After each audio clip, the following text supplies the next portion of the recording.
The new Stokastic Hall of Fame program is bigger and so much better than ever before. Because the days of being able to win only one time a year, well, they're gone. Now you can win year-round just by rocking the Stokastic avatar wherever it is you play. And we've added way more prizes, and better ones too, just to make all of your wins that much sweeter. Even a custom Stokastic Hall of Fame ring and display case to commemorate your most memorable takedowns. And if you're looking for a fresh look on DraftKings or FanDuel, we've created a brand new selection of Stokastic avatars to choose from. And all you have to do to get involved is finish top 3 in a field of 5,000 or more, no matter the entry fee, and tweet us your wins at Stokastic Hall of Fame. Yo, we're back. It's been a little bit, but the Hall of Fame is better than ever. Now you can win a lot more stuff, a lot better stuff as well. All you got to do, download the Stokastic profile picture, stokastic.com/HOF. We got 6 beautiful new ones to choose from. Use it wherever it is you play. DraftKings, FanDuel, anywhere. Finish top 3 in a field of 5,000 or more, no matter the entry fee, and tweet us your wins at Stokastic HOF. Maybe include a nice little message in there as well, and you're in, baby. Climbing the ranks with the Stokastic Hall of Fame, and we kick it off with the brand new Ring of Honor. That's right. Any $20,000 or more win gets a custom Stokastic Hall of Fame ring in an engraved display case. It even spins. It's a beauty. And any subscription package of the tier that you've met as well for Sims. Joey Prindle, thank you for the Sims and awesome content. What a night. $60,000 for Joey Prindle in the MLB streets. Our first Ring of Honor recipient. You've got to love it. But we've got 2 of them already, and we just started this new Hall of Fame. Z-Roth, 2, with a $20,000 win in the bat flip. Also took down the mini max for $1,000. You guys get the rings plus the Sims packages. And yes, even though we just started taking submissions 2 weeks ago, we already got someone in the silver. Means he won twice already, qualified twice. It's Dion O'Neill, trusting the process like a 76ers fan. I hear you, brother. 7th time in 4 months and twice in 1 week. 22.91 for Quiet Thunder 06. Although Dion's first one was even bigger. Stokastic's earned a member for life, took down the NBA layup with 1 dupe, 6th time in 4 months, $8,700 for Dion. Congrats, brother. First one into the silver. Jake Hari, our own, back to the Oilers show, back to even on Oilers Showdowns, thanks to the great Ryan McLeod. $10,000 for Jake in the NHL streets. John Good, another takedown last night in 2 separate contests using the Stokastic tools. Shout out to the team and all the hard work you guys put into producing the best content. 11,700 plus 1,400 for John Good. 2 huge wins there. And then Micah took down first in the DK Showdown 20 max. NBA playoffs, Celtics versus Indy. 40K entries with Stokastic.com help. Thanks, guys, with a little $1,283 win there for Micah. And our own Sean Geezy, he's going to be in the gold tier by next week with the rate he's played over the last year. Finished 3rd and 4th in the Mega Mini Max last night. Had 6% of lineups in the top 1%. Shout out to Stokastic Sims. As always, congrats to Sean. And LS Dom, Level Spirit Dom, $2,000. Another one. Sims are the GOAT. Yes, they are. Real Spill. Nice return. Thank you, Stokastic, for all the DFS insight. I can finally submit my name to the Hall of Fame with this 2nd place finish. $500 in the solo shot for Real Spill. Next up, Kevin D. That's 2 tourney takedowns for me in 2024. Thanks to your tools, data, and shows. Best in the business. And Tim took down my first large field tourney after using the Sims for 2 months. Couldn't have done it without the Stokastic tools and advice from Greg Ehrenberg on MLB live before a lock. And Zay holding hands with Sean Geezy, no surprise. Again, great night. Thanks to the team again. Still haven't got my Stokastic Sims, but it's all love. Just email us at support at stokastic.com. We'll get you those free Sims for the win. And Squatch Biggs, hey guys, appreciate this opportunity to better hone my DFS skills with this amazing tools you guys offer. Took down a GPP, rocking your avatar. Congrats, Squatch.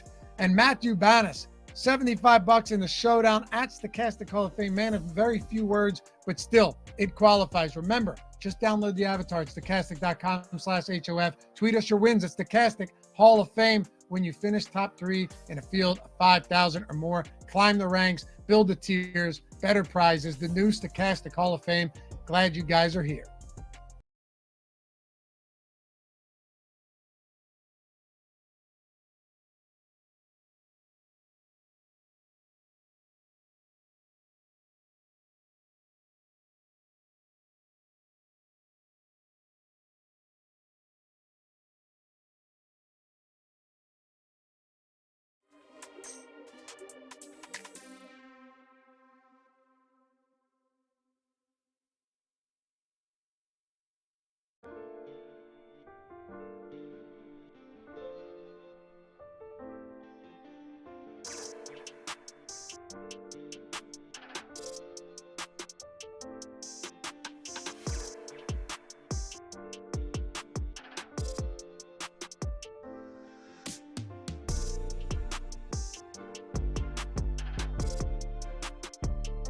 Yeah, I know. You can count. You're very good at it. Whoop-de-doo. What's happening, everybody? Welcome to MLB Live Before Lock, where I'm going to be having a firsthand account of the weather situation in the New York area because I don't live all that far away from New York, and it is absolutely pouring here right now to the point where I don't even know if I'm going to be able to hear Bellman talk over the sound of the rain hitting the windows in my office here. So I am going to lead off by saying that something we need to pay attention to is the weather for the New York and the Mets game, or the New York Yankees and New York Mets, I should say, because both of them are at home playing in New York. As you're watching this show, like the video, subscribe to the YouTube channel if you haven't already. We're sponsored by DraftKings Pick 6. If you guys haven't checked out Pick 6 over on DraftKings, I know pretty much all of you, probably 99.999% of you that are listening to this already have a DraftKings account. So don't have to make a new account or anything. Just head on over to DraftKings and play Pick 6. You have the availability to, because from what I've heard, it seems to be a very soft game. I can't play from New Jersey. Going to be coming soon, but go check that out. Matt, how you doing today? I'm good, man. Happy to get on here and talk some MLB with you. Big Friday night slate, as always. Sucks how bad it's raining by you. Hopefully it stops soon. And with that in mind, what are you doing as you approach those two games today? So we've got the Yankees are playing the Red Sox, and at the moment it looks, pretty dicey, like I said, in terms of the potential weather. And then we've also got the New York Mets taking on the San Diego Padres, another spot where the weather is going to be pretty dicey. Although with that said, the Yankees game isn't on the main slate, so it doesn't actually really matter, but just kind of letting people know about that situation. But Mets Padres, do you have any weather takes before we start here? Not really. I'll say that it seems logical to just, especially if you're playing minimal lineups, which most people are, to just take it out of the pool because such a big slate, no side of that game stands out as far as hitting or pitching. Then you start to get into the questions of how low owned will it be because of, the weather. Is it then worth playing some of it? I think it's a risk tolerance thing. Just for me, you need to cross so many hurdles to get there with that game. I don't really like that game to begin with from any side. So I don't really feel the need to play it with bad weather.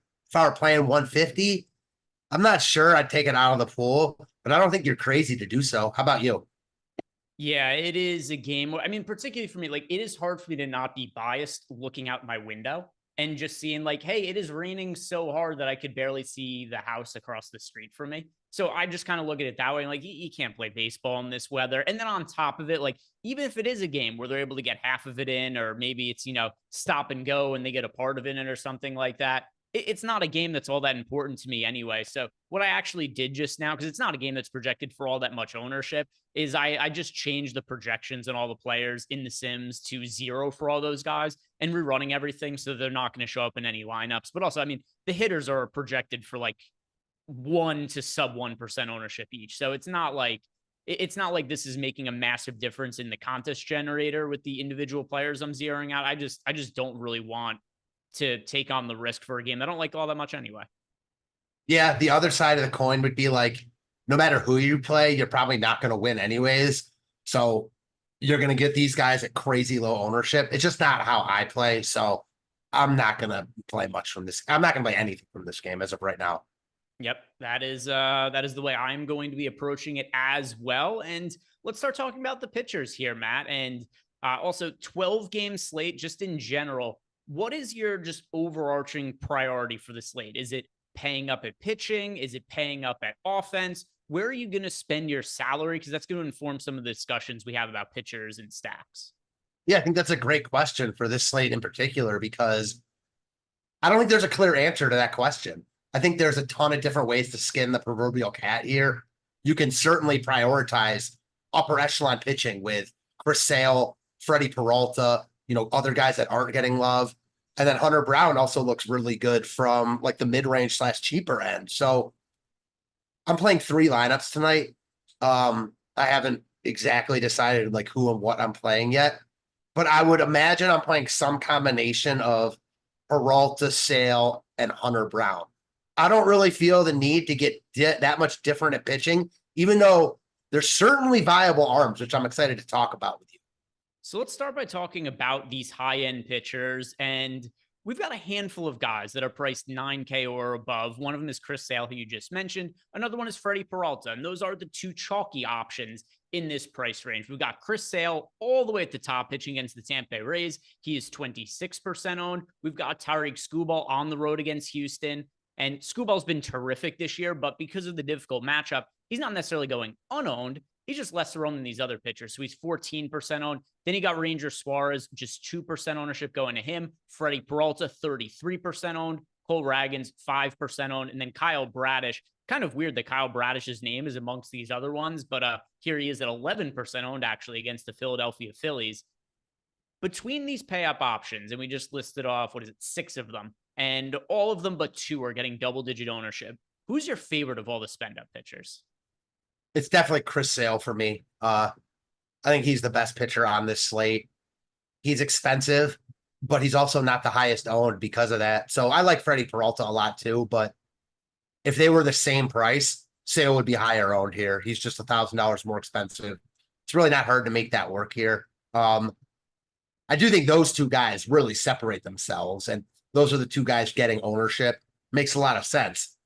Peralta, as inconsistent as he can appear, he still is just elite from a fantasy perspective because of his strikeout upside. I talked about it, I think with EMAC, that he barely got out of the first inning in that Chicago start.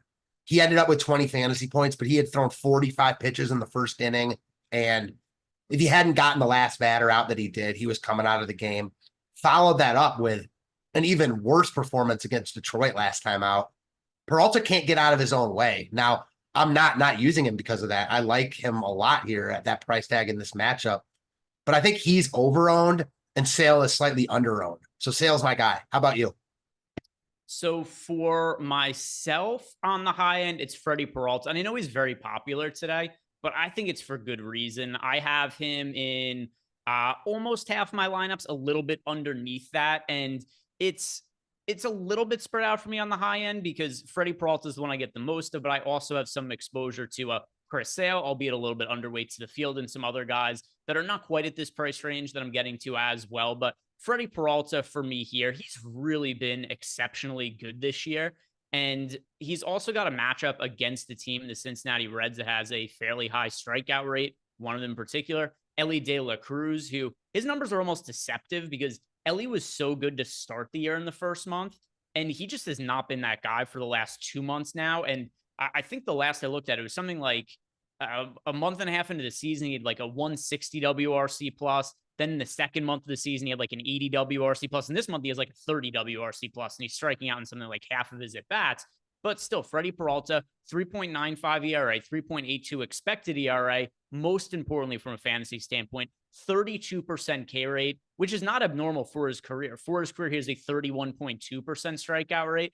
The guy's a good real-life pitcher and an even better fantasy pitcher. So I really do like getting to Freddie Peralta. And you're getting a little bit of a salary savings on him as well compared to some of these other arms, where instead of paying, like you said, up to the $10,500 price point on Chris Sale or the $10,200 salary on Tyreek Skubal, you're getting Freddie Peralta your $9,600 at home against the Reds. So Peralta for me is the one that I have the most exposure to on the slate. Yeah, I get it. He looks so good. And if ownership weren't a thing, he'd probably be my guy too. But like the only thing I'll quibble with what you said is about how good he's actually been this year. He's been really good from a fantasy perspective, but just because of the strikeout upside, as you mentioned, but his floor, I think, is lower than a bunch of these guys that aren't getting love. I think his upside in this matchup is arguably tops on the slate, and he's too cheap for that. But I think his floor is lower than some of these other guys. I just don't think there's any question about that right now. So I'll ask you now from a contrarian standpoint, because these other pitchers here, we've got 14% ownership going to Skubal. We've got 11% to Bradish. So some ownership there. And then you got 2 really contrarian options. Ranger Suarez, 2% owned. Cole Ragans, 5% owned. Do you like any of the lesser owned pitchers that are pay up options? Not really. Like, they're interesting to me because they're all really good and they're not getting ownership. It's just the matchups that they're all in. Like Skubal against Houston, they don't strike out and he's fully priced. He's probably the actual best pitcher on the slate as far as this year goes. So I don't hate him here. I just struggle to use him over Sale or Peralta. Like if I were stacking the Pirates, maybe I think you think about a guy like Scooble or Raggins or Bradish. Bradish has also been really, really good this year with a K rate of 34%. Again, I'm not sure. I'm sure that doesn't continue throughout the entire season, but he's 9,100 in a tough spot against Philly, but in an easier spot than Raggins or Scooble are in. Philly has no JT Realmuto. Obviously, Trey Turner still out. So you get a watered down Phillies lineup. I think Bradish looks the best out of all these guys at a even less expensive price tag than Freddie Peralta. How about yourself? So I it's not like I have a massive amount of any of these guys, but I actually do have around 10% of Kyle Bradish, which I was kind of surprised by. He was somebody who I wasn't expecting to be getting to in lineups. And yeah, if I was playing 1, 2, 3 lineups, he wouldn't be in any of them. But I'm right around the field for large field tournaments, and it's a brutal matchup against the Philadelphia Phillies. But like you said, he's got a 2.62 ERA this year, a 2.18 expected ERA, a 1.78 FIP, and then even go back and look at last year's numbers. Read a 2.83 ERA, 3.77 expected ERA, 3.27 FIP. He's been an underratedly top of the rotation pitcher, and not just this year, but going back to last year as well. So not a priority for me, but if I am rostering one of the contrarian options in this range, he actually is the guy for me. Yeah, I'm with you. I mean, I like Raggins at such low ownership. It's just, man, such a risky proposition going up against the Dodgers anytime. Yeah, it's a tough matchup. Do I have any lineups with him? I have him in one of 150 lineups. So there's one lineup he showed up in, and not something I felt inclined to take out or force myself to play more. It's just a tough matchup on the road against the Dodgers when we have an abundance of pay up options to get to. So I couldn't quite find myself getting there. And then Ranger Suarez, as well, is only 2% owned. He's also been really good this year. So I could see people making a similar case for him as to Kyle Bradish. Ranger Suarez is one also, though, who I really do expect to regress at some point. I know that a few people have said to me, because I've done some stuff like players I'm considering betting for Cy Young. People have said, well, I'm wrong for not betting on or considering betting Ranger Suarez. He does have a 1.81 ERA this year, 2.62 expected ERA. We've just never seen this level of performance out of him, and there are no projection sites that are projecting to be nearly this good going forward. He projects to be like a middling strikeout guy who's an above average pitcher, like an ERA in the 3.5 to 3.7 range. But at this price point on the road against the Orioles, it's not something I can really get to, even at low ownership. So let's talk about the next range of pitchers, Matt, where we have, let's go 80. Yeah, all the guys in the 8K range, where there's two players picking up ownership. Hunter Green is $8,300 on the other side of Freddie Peralta. He is 18% owned. And then we've also got Luis Castillo at home against the Texas Rangers. He is 20% owned. If you're rostering one pitcher in this price range, Matt, is there anybody who stands out to you, or is it just a range that you're not all that interested in? It's Castillo for sure. I'm a huge Castillo guy. He's mispriced here, in my opinion. Like, he's in a tougher spot than Peralta, and he's not quite the strikeout pitcher, but he's the better overall pitcher in my mind. A lot of win equity here. Yeah, I like Castillo here. It's not a great spot. Again, Texas doesn't strike out a ton against right-handed pitching. Who knows if Seager's in tonight? Would be a big boost to him if he's out. But it's definitely Castillo for me. I think Castillo is right in line with like the Sales and Peraltas of the world, considering his price tag. How about you? It's Castillo for me as well. He's actually my fourth most rostered pitcher on the entire slate. There's 4 pitchers that I have 20+% exposure to. Luis Castillo is one of them. And I'm with you. I like the price point on him. I also have some interest in Hunter Green, although with that said, I'm slightly underweight to the field just because he's right around 20%. So not crazy underweight to him or anything like that, but just slightly. But Luis Castillo is certainly my guy in this price range. 3.35 ERA, 3.69 expected ERA, 25% K rate. It actually is a little bit of a down year for him, but it doesn't really matter all that much. He's still been really solid this season. And like you said, you're not paying a premium price tag for him. He's facing a Texas Rangers team that I actually do think the most likely scenario is that Corey Seager won't play, considering he was a late scratch last night. We'll see. Do we have that lineup? No.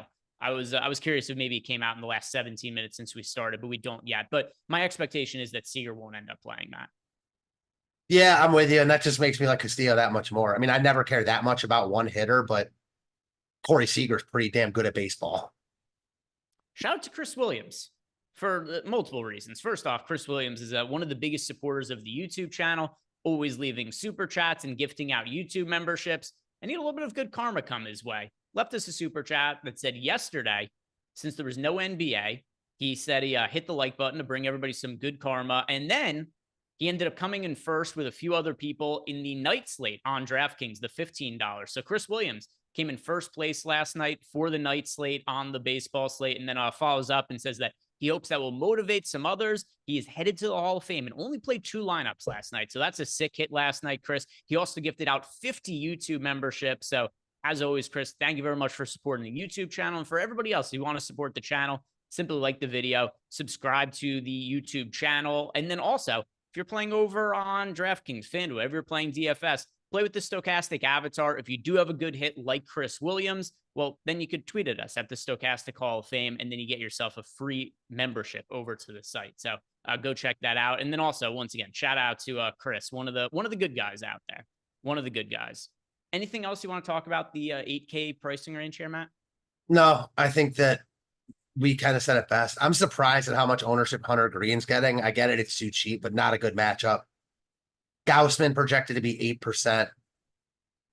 I mean, I don't like him at all here, so I don't really see that. No, I think it's Castillo and then pretty much no one else there.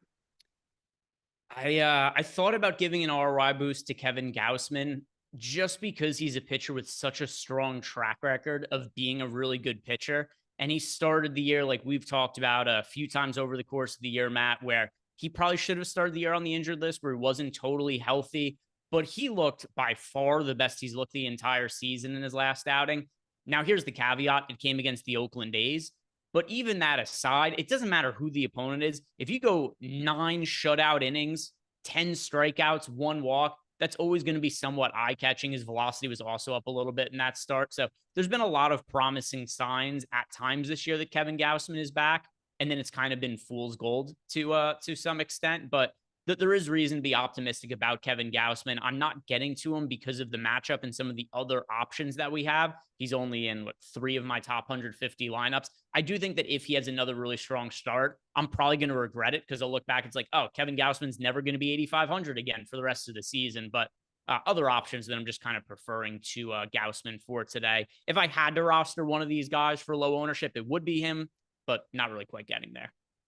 I'd rather stack Cleveland against him. I'd rather stack Cleveland against him personally. Let me see if I have Cleveland stacks. I don't really love either side, though. I just think it's a brutal matchup for Gaussman against a team that doesn't strike out and puts ball on bat. Yeah, I've got, what was it, bat 3 shares of Gaussman and 2 shares of the Cleveland Guardians offense. So not really too much going on for me on either side of that game. The 7K pitchers, this is where stuff starts to get interesting, Matt, because we've got 3 pitchers with double-digit ownership, and there's only 4 pitchers in the 7K range. The one that everybody's written off, and I think for a good reason, is Tyler Anderson. There's not a lot of strikeout equity there, and he's relatively expensive for what his upside is. Simeon Woods Richardson in a good matchup against the Oakland A's is 10% owned. Hunter Brown in also a good matchup against the Detroit Tigers. He is $7,200. He's the popular punt play on the slate. He is 25% owned. And then we've got Andrew Heaney in a good strikeout matchup on the road against the Seattle Mariners. He's 11% owned. Matt, what do you make of the ownership going to Hunter Brown, a very talented pitcher who's been all kinds of up and down the last couple of years? Yeah, excuse me. He is way too cheap. I'm expecting him to come in like, I don't know, 40%-ish and like the higher dollar single entry stuff. We've seen that a bunch recently with him and Waldron being too cheap. Waldron got a price jump and is in a tougher spot. Brown did not, and he's in an easy spot at home against Detroit. Way too cheap. His year-long numbers still don't look good because of that one start against Kansas City. And he wasn't like great before that, and follow that up wasn't spectacular. But he's been in great form recently, and he's just way too cheap. So dollar for dollar, I think he's the best pitching option on the slate, personally. Yeah, looking through his numbers month by month also, like March and April were rough, but he has been quite a bit better in May and June. Most notably, here are his strikeouts by month. In March and April, his strikeout rate was 21%. In May, it was 26.6%. So far in June, he's a 29.2% strikeout rate. He's also lowered his walks from the first couple months of the year. So it's not like he's a guy you look at and be like, oh, this is an ace or anything like that. But his xFIP this month is 3.25, and that's paired with a 29.2% strikeout rate. He's at home. He's got a good matchup against the Tigers. He should be like $1,000, $1,200 more expensive or something like that. So I'm looking at him as the best overall cheap pitching option to get to on the slate.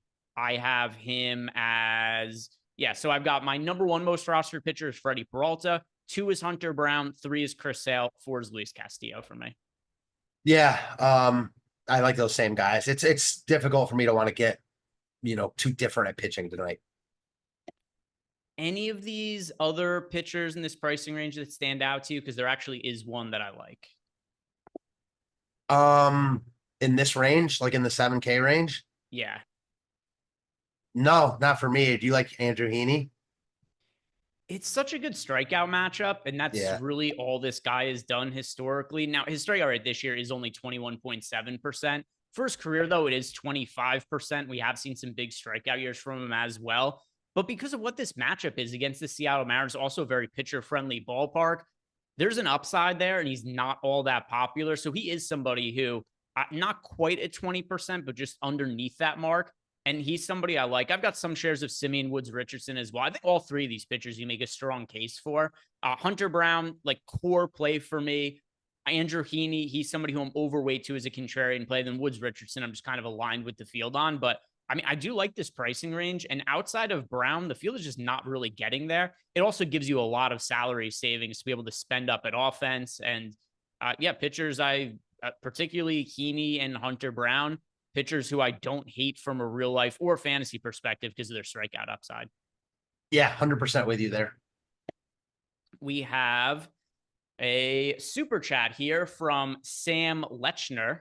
Apologies if I mispronounced your last name. I'm pretty sure I got Sam correct, but the last name I might have butchered a little bit. But I believe it's Lechner. He says, if I want to remove the Mets game, would it be best to remove the teams in the data hub or make my max exposure 0 in the pre-contest simulator? Yeah, so here's what I did for this particular one, just as getting like some ownership, and I didn't want to just zero the players out in the contest generator.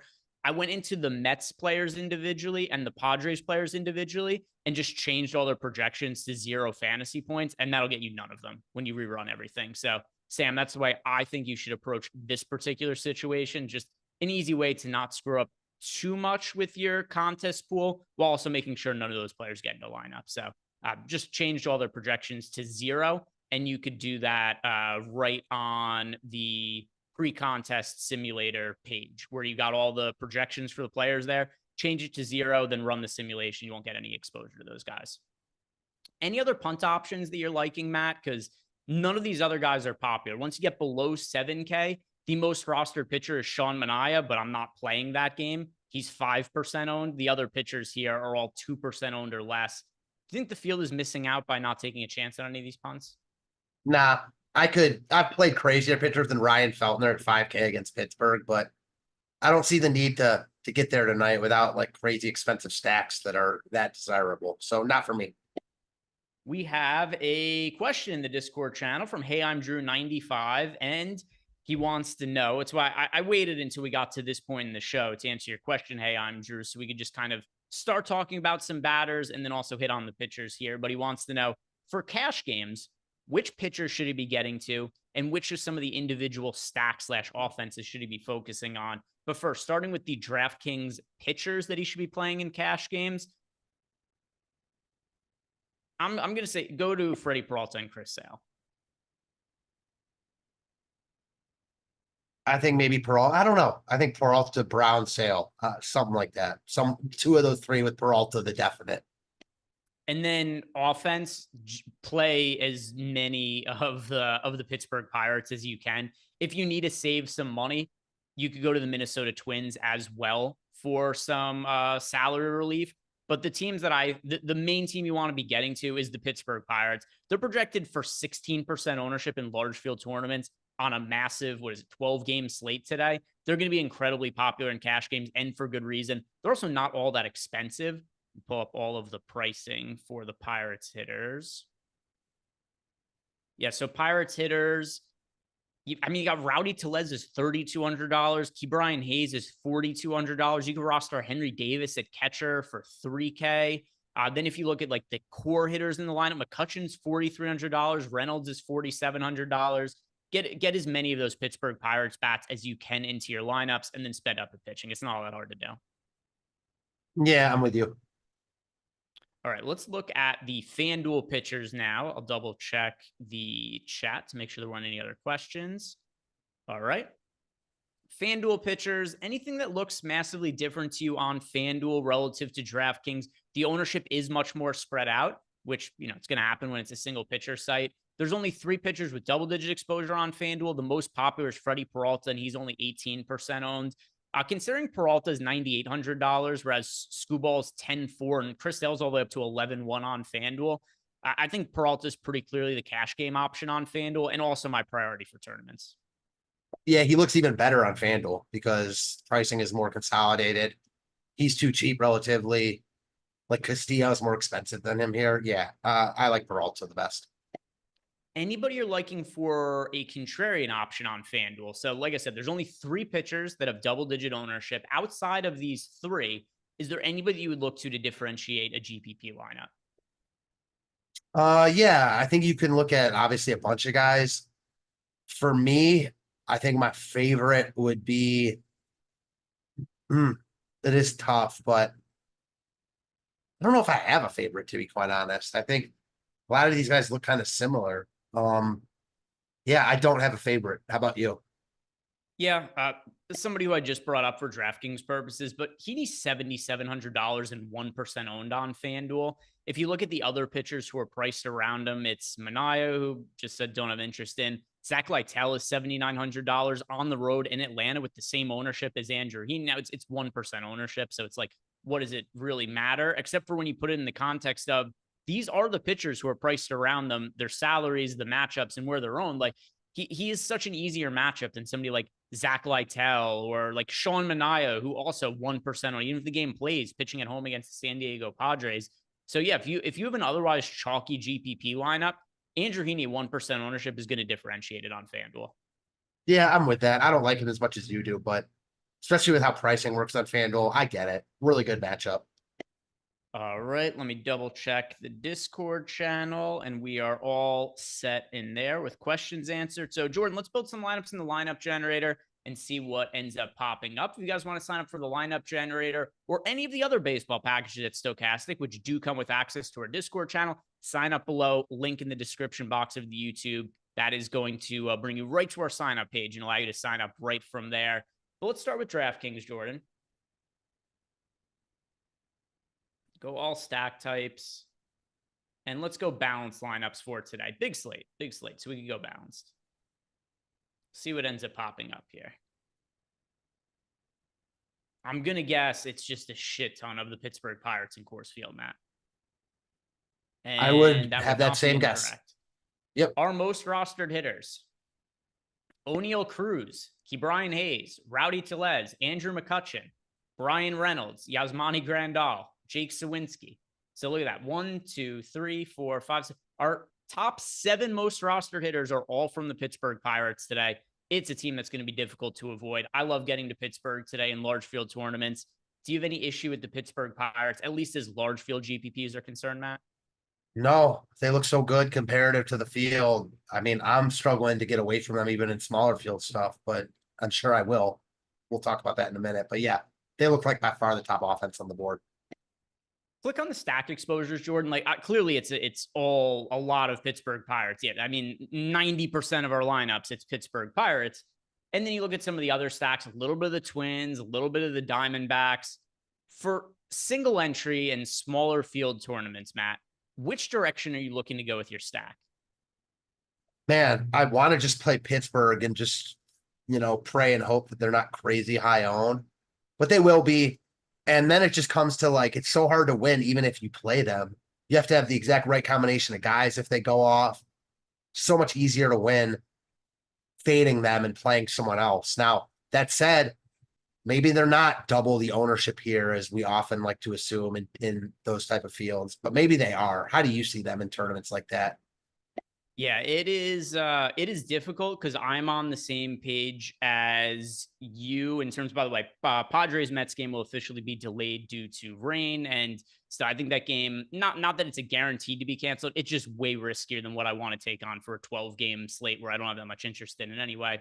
But yeah, so as far as the Pittsburgh Pirates go, I am going to look elsewhere in single entry. And it's just because that ownership is so high, 16%. I do think that these hitters are going to be like 25 to 30% owned in single entry, which even that I actually don't think is a deal breaker for individual hitters. But for my primary stack, it's not where I want to go. I'm with you all the way around. Like, I'm kind of worried also, like they end up being even higher than that. And on a 12 game slate, like just give me the field over a stack that's that high owned.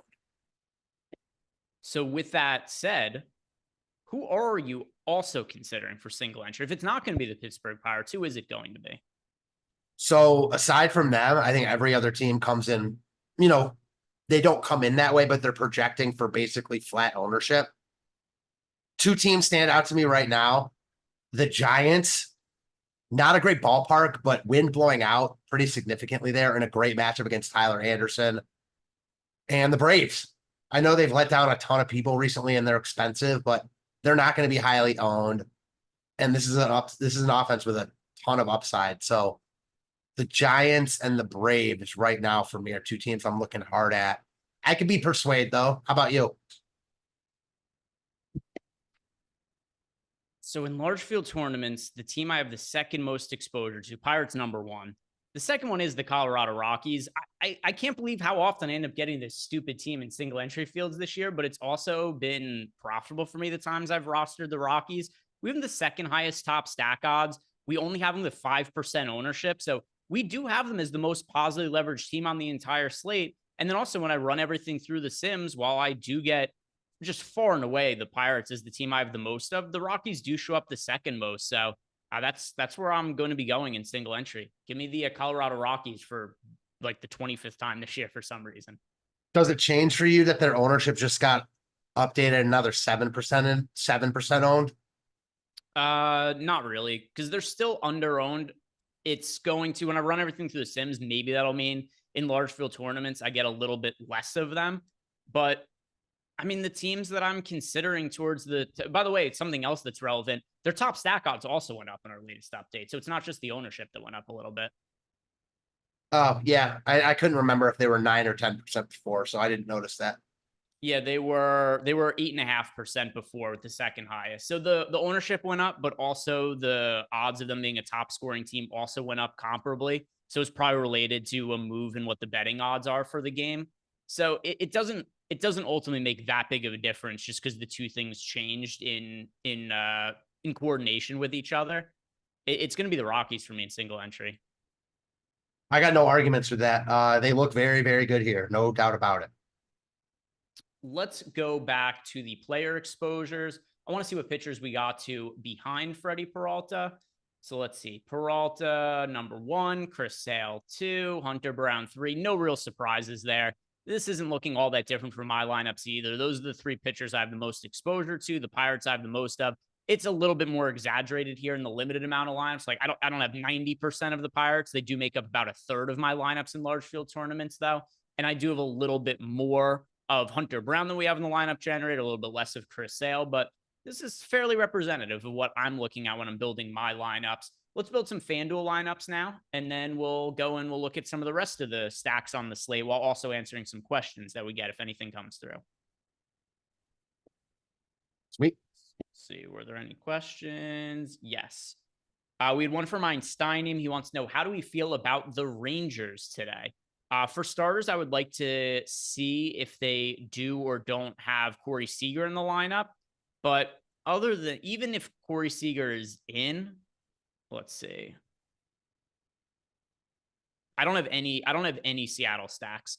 Of my top 150 lineups, none of them are Seattle stacks. It's a tough match. Seattle or Texas? Sorry, Rangers. It's not a team I'm going to be getting to. Yeah, same. No interest for me. FanDuel lineups. All right. These do look a little bit different. As opposed to all the Pirates we were jamming over on DraftKings, there's still one showing up there. O'Neal Cruz in 42% of lineups.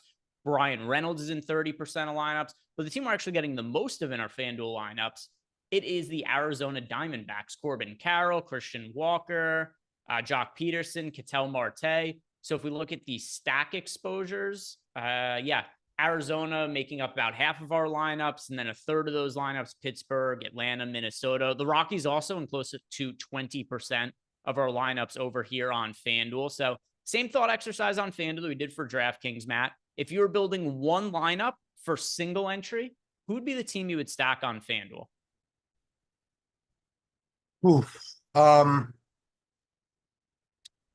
The Braves are getting so much more love here. It's not going to be them. I think the Giants still look good. Another team I kind of like on both sites, take some balls to stack them on a slate like this, is Oakland. I know they haven't been great recently, but they're really kind of hopping in the tools on both sites. Woods Richardson is not very good. Obviously a huge ballpark upgrade for them. So I'm going to say Oakland on FanDuel.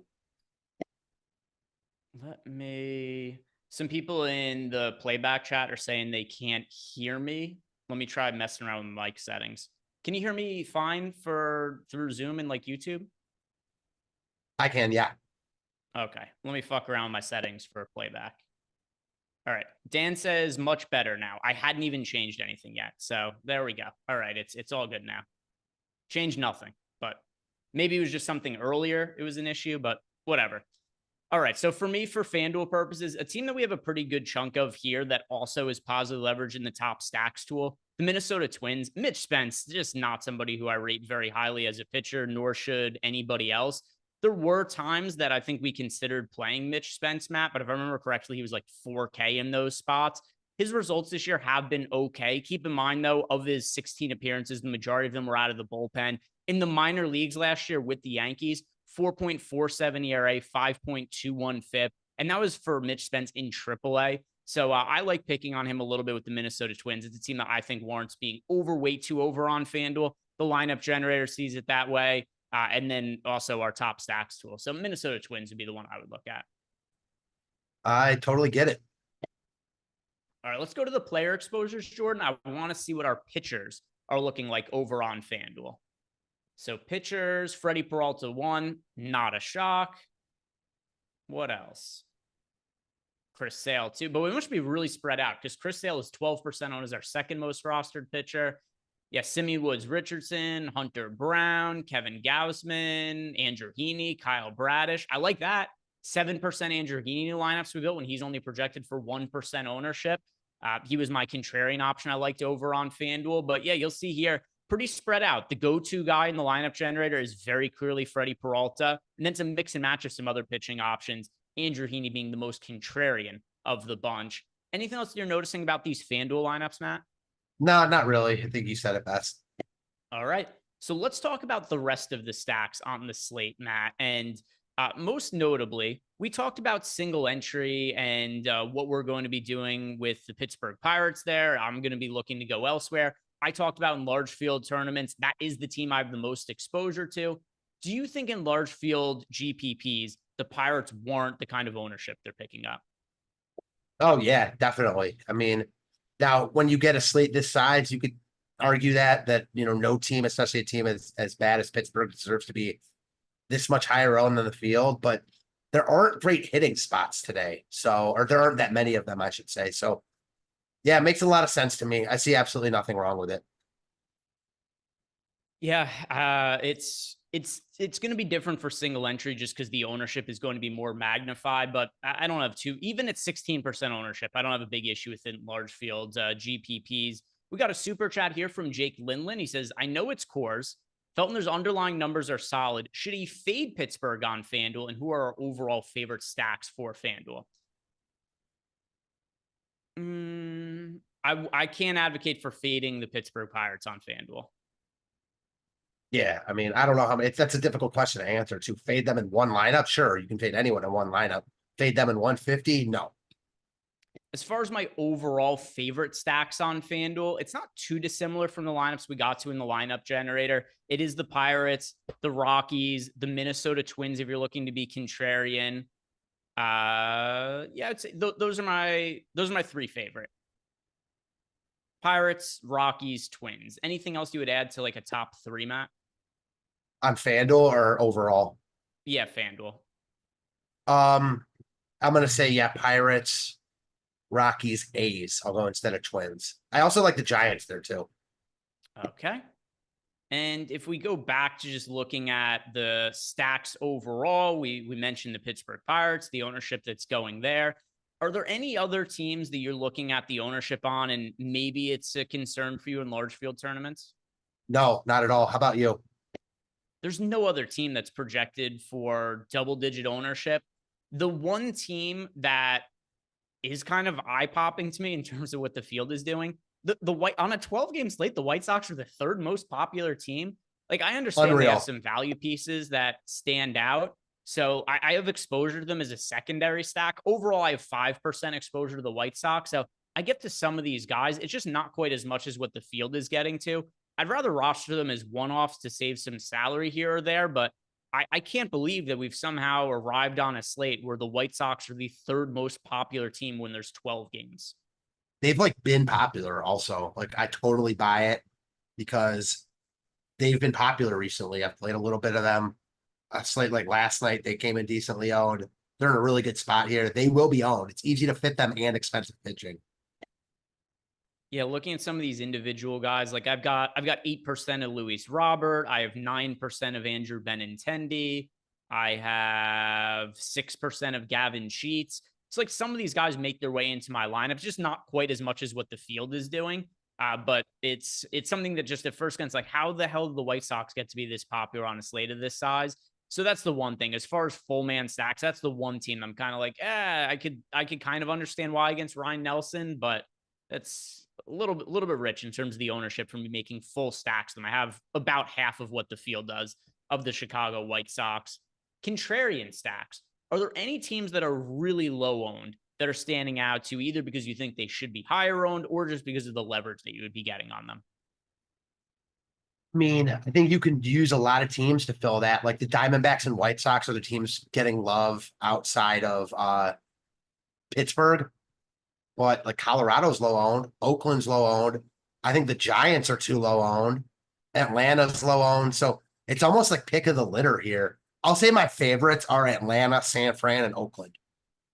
Let's see, low owned. What was the cutoff you I guess all those teams are what, sub 5% owned? Yeah, that's kind of an unintentional cutoff. Yeah. All right, let me look at my exposures and see what I have for them relative to what the field is doing. You mentioned the Braves, right? I did. I like the Braves as a 5-man stack. I actually have 12% of them. This team just can't suck that much. It's very annoying because the team has so much talent. They've been bad for so long that they never get ownership. And then as a result, it's not a team that I've been getting like absurd amounts of exposure to. But I feel like for the last 3 weeks, every time I run my lineups through the Sims, I land on like 10%, 9%, 8% or something like that of the Atlanta Braves. And it's just a team that is undervalued by the public while also being obviously very talented. They're missing their 2 best overall players in Ronald Acuna on offense and then Spencer Strider at pitcher. But I mean, what, I don't have to do the spiel again. People hear me say this 3 times a week. I'm annoyed by it. Listen, I don't want to roster the Braves and have them suck every day also, but it keeps happening. Yeah, I mean, it is what it is. I played a bunch of them recently too. They kind of had a decent day against Cole Irvin. No home runs though. So there's that. Not a bad spot against Littell. Not a great spot, but they're just underowned. I mean, their top stack percentage is like right in line with the Twins, the Diamondbacks, close enough to the Rockies, and they just aren't picking up ownership. So they're hard to get to. Like with Hunter Brown and Peralta, it's kind of tricky to 5-minute stack them. So you're going to have to concede a lot elsewhere, but that could easily be like the winning approach tonight. It's the Braves. So apparently we've got a developing situation with Jake Cave. Is that real? Nick is rad. I'm going to look that up. What happened there? Jake Cave. I don't want to say it until I could verify it here. Yeah, I'm completely confused as what you're speaking on.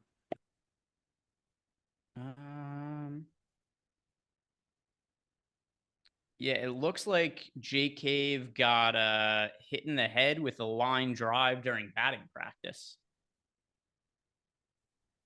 That is not good. Oh, I see that. Yeah. All right. So I'm probably going to, yeah. So they haven't updated the lineup, but we could say with a pretty high degree of certainty that J Cave is not going to be in it. I'm I going to change completely, that. yeah, he's not going to be in it. You're right. Yeah, he got carted off the field. It would be this. I don't think there's no Willis Reed moment for the Rockies to be like, oh my God, maybe we could go, like 30-70 or something. So yeah, J Cave, I am going to update my lineups and take him out because he is not going to be playing today. And I have stacks of the Coors Field game. How much Cave? Even if it were a Willis Reed situation, it definitely wouldn't be from Jake Cave. Yeah, probably not.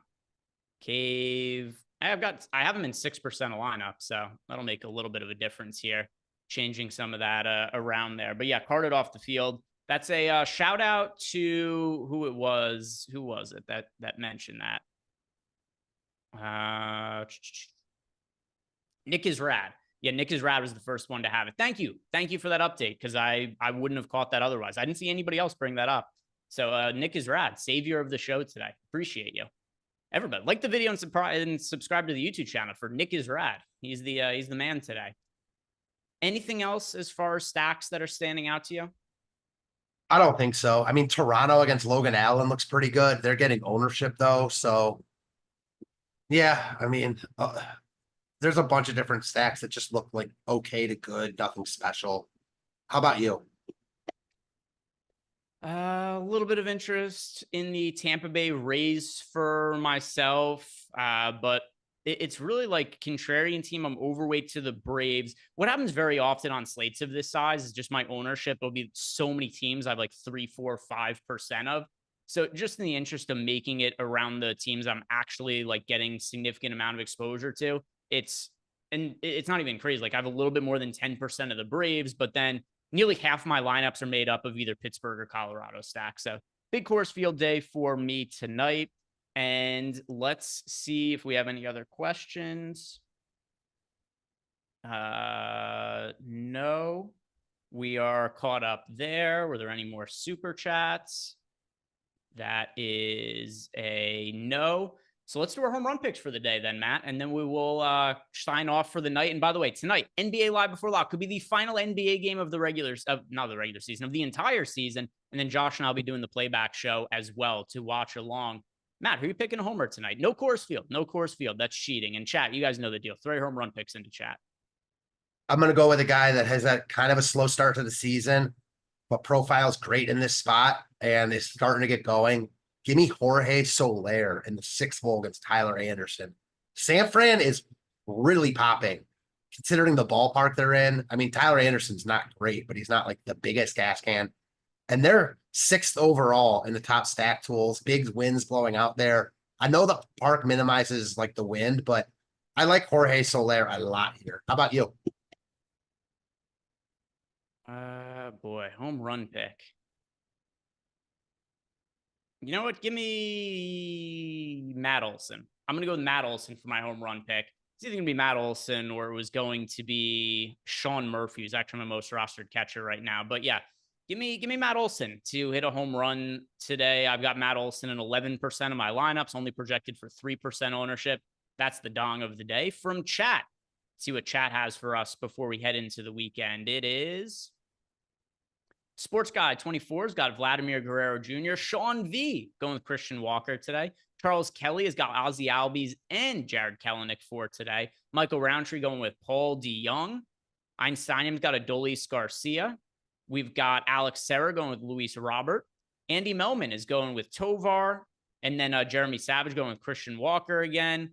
Robert Grease also going with Jorge Soler, tailing you there. Vladimir Guerrero Jr. for Andre B. Teoscar Hernandez from Hayes.